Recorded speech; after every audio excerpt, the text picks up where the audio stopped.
हरे कृष्ण कृष्ण कृष्ण हरे हरे, हरे राम राम राम हरे हरे। तृतीय अध्याय श्लोक संख्या 12।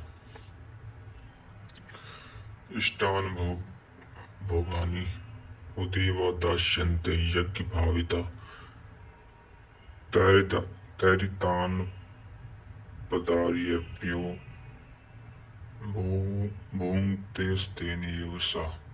यज्ञ द्वारा संवर्धित देवता दैवी संपद आपको इष्टान भोगान ही दास्यन्ते, इष्ट अर्थात आराध्य संबंधी भोगों को देंगे, अन्य कुछ नहीं।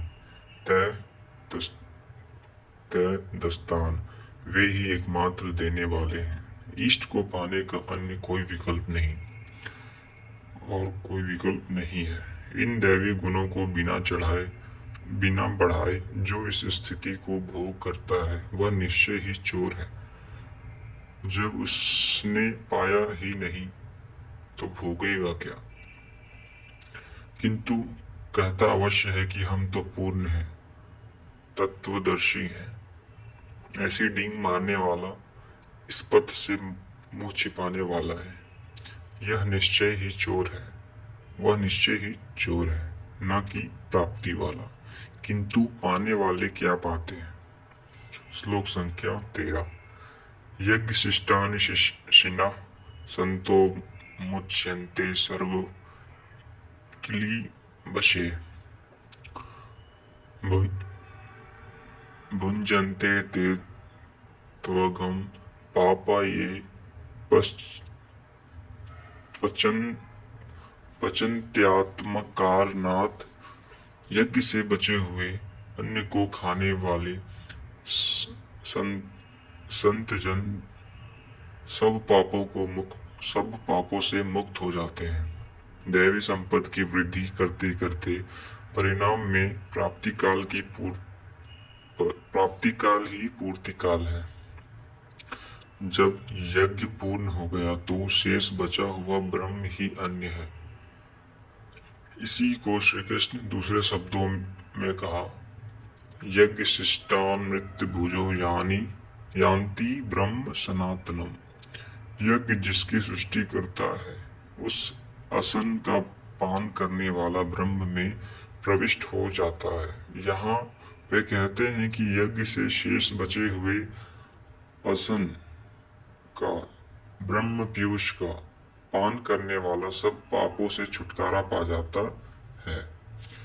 संतजन को छूट जाते हैं, किंतु पापी लोग मोह के माध्यम से उत्पन्न शरीरों के लिए पसते हैं।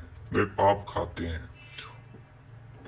उन्होंने भजन भी किया, आराधना को समझा, अग्रसर भी हुए, किंतु बदले में एक मीठी सी चाह पैदा हो गई कि आत्म कारणात शरीर के लिए और शरीर के संबंधों को लेकर कुछ मिले। उसे मिल तो जाएगा, किंतु उतने भोग के पश्चात वह अपने को वहीं खड़ा पाएगा जहां से भटकाव हुआ था। इससे बड़ी क्षति क्या होगी। जब शरीर ही नश्वर है तो इसके सुख भोग कब तक साथ देंगे। वे आराधना तो करते हैं किंतु बदले में पाप ही खाते हैं। पलटी सुधाते षटविश ले ही। रामचरितमानस। वह नष्ट तो नहीं होगा किंतु आगे नहीं बढ़ेगा। इसलिए श्री कृष्ण निष्काम भाव से कर्म भजन करने पर बल देते हैं। अभी तक श्री कृष्ण ने बताया कि यज्ञ परम श्रेय देता है और उसकी रचना महापुरुष द्वारा होती है, किंतु वे महापुरुष प्रजा की रचना में क्यों प्रवृत्त होते हैं, इस पर कहते हैं। श्लोक संख्या 14। आगे के श्लोक दूसरे वीडियो में। जय श्री कृष्ण।